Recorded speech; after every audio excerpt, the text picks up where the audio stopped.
Bonjour à tous, j'espère que vous allez bien. Je suis ravie de vous retrouver aujourd'hui pour une vidéo en collaboration avec Lily911. Je vous propose d'aller découvrir sa chaîne et surtout abonnez-vous. Suite à la demande d'une abonnée, on vous propose cette vidéo. Pour ma part, je n'ai pas l'habitude de traiter des affaires récentes. Mais comme j'ai répondu à cette abonnée, il faut toujours faire plaisir, donc elle me l'a demandé, donc c'est pour ça qu'on a accepté de faire cette vidéo. Nous savons qu'effectivement, il y a beaucoup de youtubeurs qui l'ont proposé sur leur chaîne, donc on est désolé, ça va être un petit peu du déjà vu, hein, mais on va essayer quand même de dire des choses qui n'ont peut-être pas été dites depuis. Voilà, et ben bon visionnage à tous. En juillet 2021, Gaby et Brian partent en road trip à travers les États-Unis.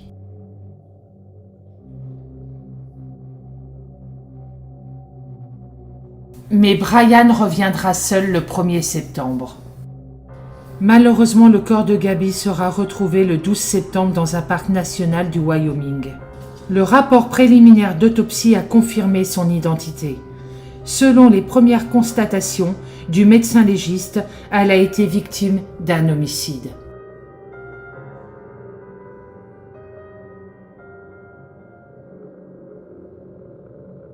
Revenons un instant sur les faits.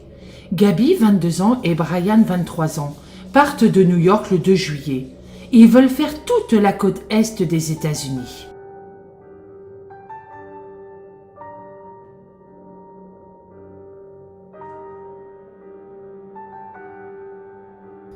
Le couple est ensemble depuis 2 ans. Ils se connaissent déjà depuis le collège. Ils se sont même fiancés quelques mois avant leur road trip. Gaby et Brian avaient investi dans une fourgonnette Ford Transit blanche.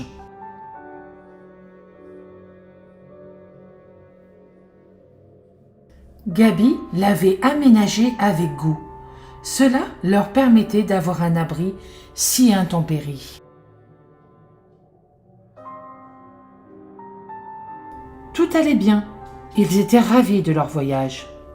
Gaby et Brian postaient régulièrement des photos, des stories sur leur compte.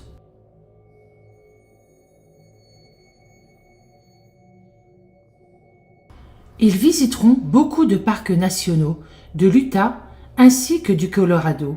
Nous arrivons au 12 août à 16h30. La police de Mob doit intervenir pour une dispute qui se passerait devant un magasin de jus de fruits, pas loin du parc national des Arches. La personne qui aurait vu cette dispute aurait vu un homme et une femme se disputer violemment près de leur voiture. Le témoin dira que l'homme a été frappé par la femme qui l'accompagnait et qu'ensuite il l'a poussé dans la voiture et a démarré assez vite. La police ayant été prévenue de cette dispute, ils décident d'emprunter donc la route 191 pour intercepter la voiture. À l'intérieur se trouvent Gaby en pleurs et Brian.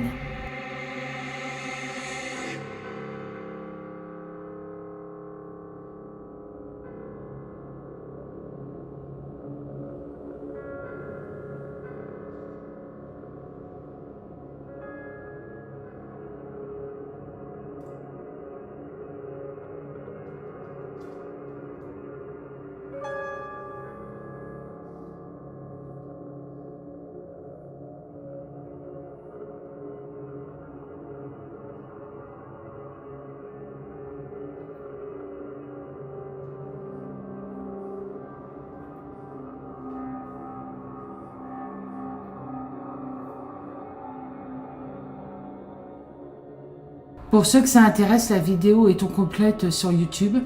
Donc je n'ai pas pu tout vous traduire, mais je vais vous traduire en fin de compte l'essentiel. Donc la police arrive près de la voiture. Donc bonjour, coupez le son, arrêtez votre moteur, placez vos clés sur le tableau de bord. Brian répond d'accord, donc ok. Que se passe-t-il? Quel est votre nom? Gaby et Brian, ok. Que se passe-t-il? Pourquoi vous pleurez? Je suis désolé, nous venons de nous disputer. Cela dure depuis ce matin. Quelques problèmes personnels. Nous campions hier.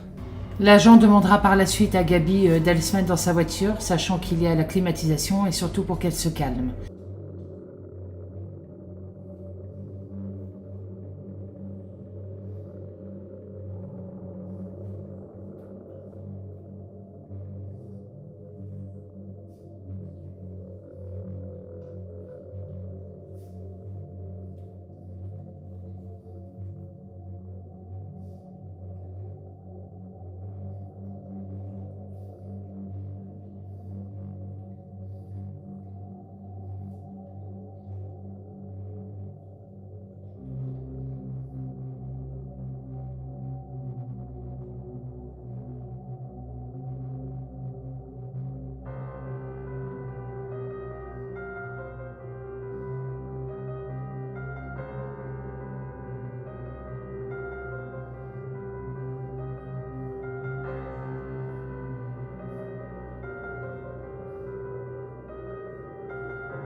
Après, un autre agent, entre-temps, interrogera Brian.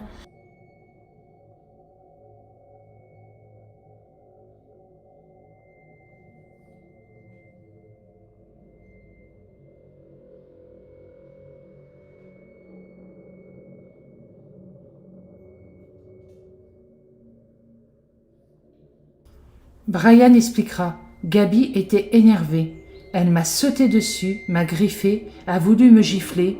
Je l'ai repoussée. Je vais bien. Donc ça, il le répétera plusieurs fois. C'est une simple dispute. L'agent de police lui répond. Vous avez des blessures sur les mains ainsi que sur le visage, des sortes de griffures. Brian lui répondra. Ne vous inquiétez pas, je vais bien. Il lui dira après à l'agent de police, nous ne voulons pas de problème et j'espère que Gabi n'en aura pas non plus. C'est une simple dispute.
C'est très difficile de savoir ce que Gabi dit exactement. Elle pleure beaucoup, donc c'est très difficile à traduire. Donc je vous dis ce que j'ai pu comprendre.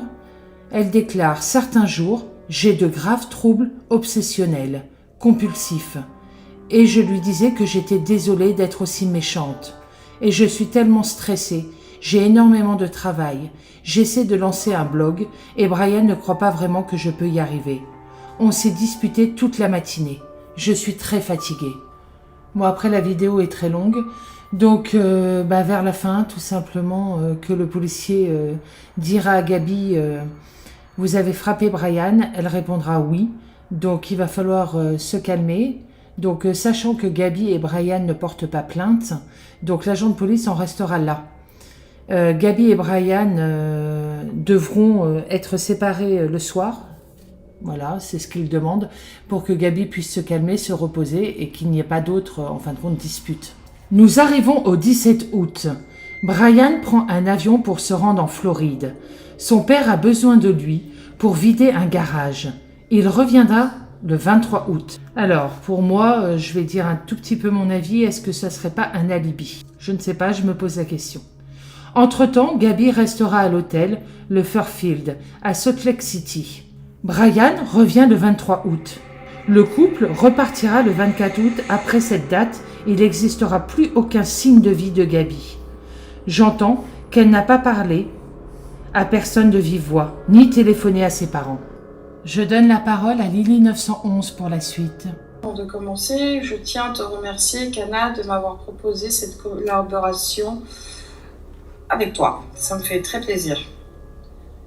Donc, le 23 août, Brian retourne à Salt Lake City.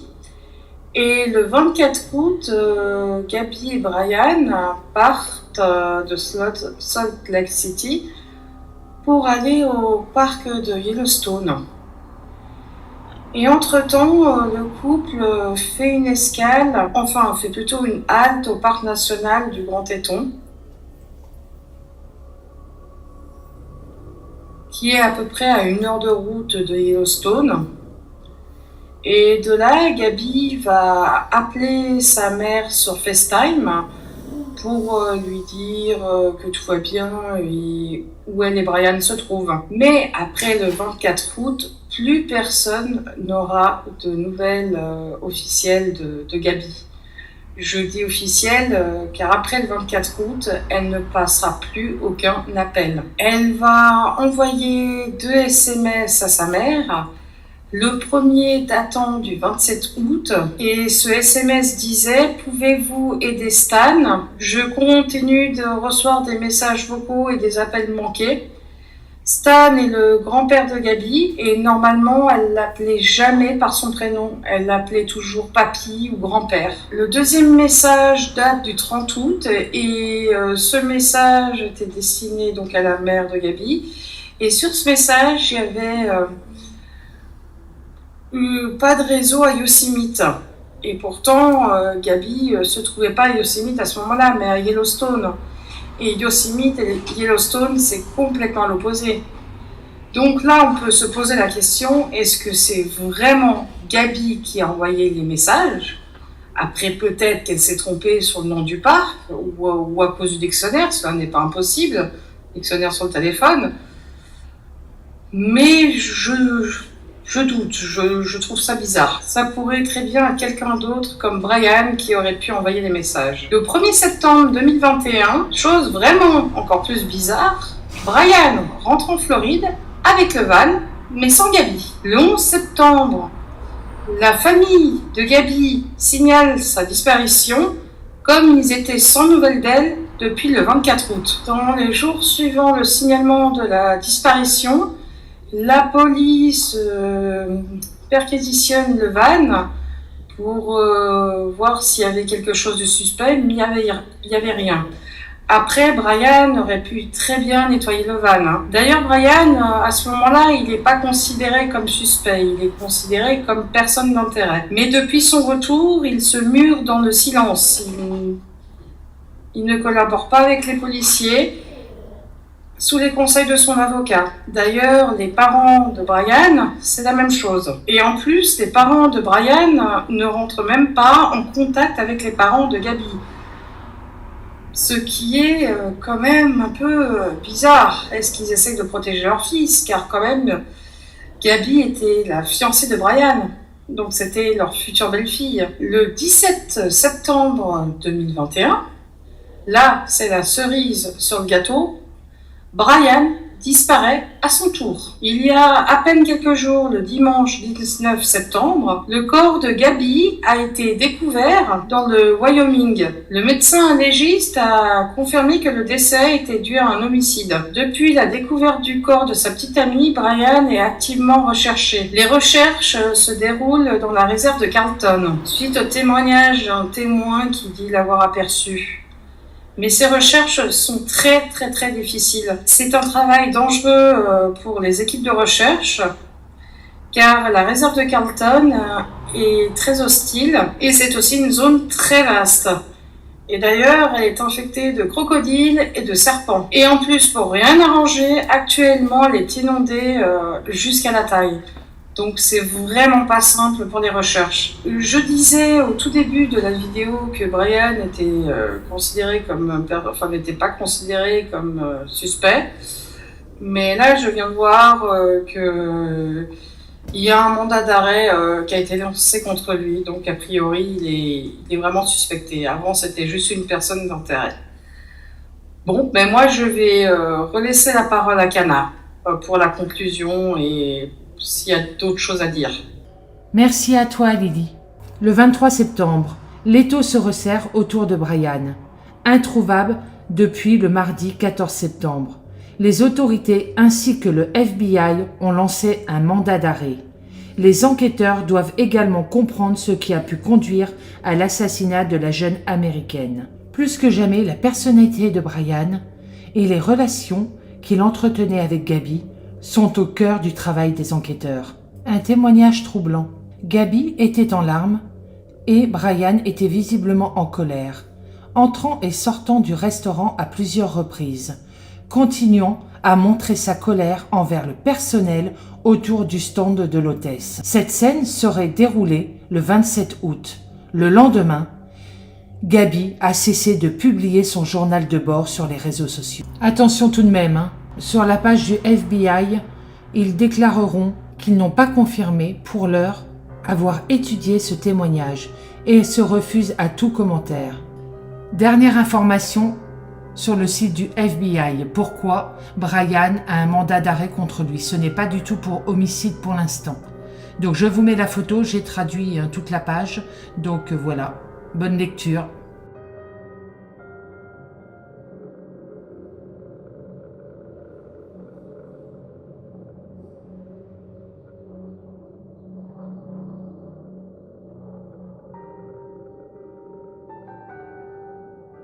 Suite à une perquisition au niveau du domicile des parents de Brian, qui a duré environ 8 heures, ils ont trouvé beaucoup d'indices, surtout sur la localisation de Brian.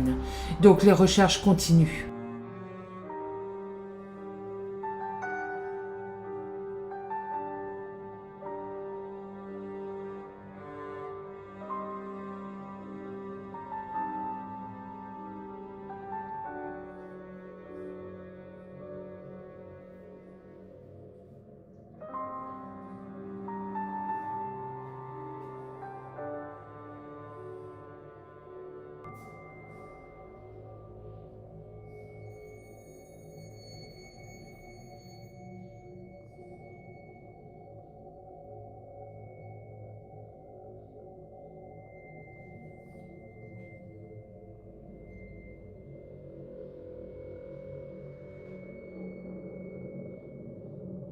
Les enquêteurs ont utilisé la technologie infrarouge dans la recherche en cours de Brian, en utilisant l'imagerie thermique dans l'espoir de retrouver le jeune homme de 23 ans. La recherche s'est concentrée dans la réserve Carlton, une région de 25 000 acres, avec des sentiers de randonnée, un terrain marécageux et des endroits difficiles d'accès, dans le comté de Sarasota en Floride. Des plongeurs sont aussi sur place pour fouiller des plans d'eau à la recherche de preuves, dans le cadre d'efforts de recherche plus larges.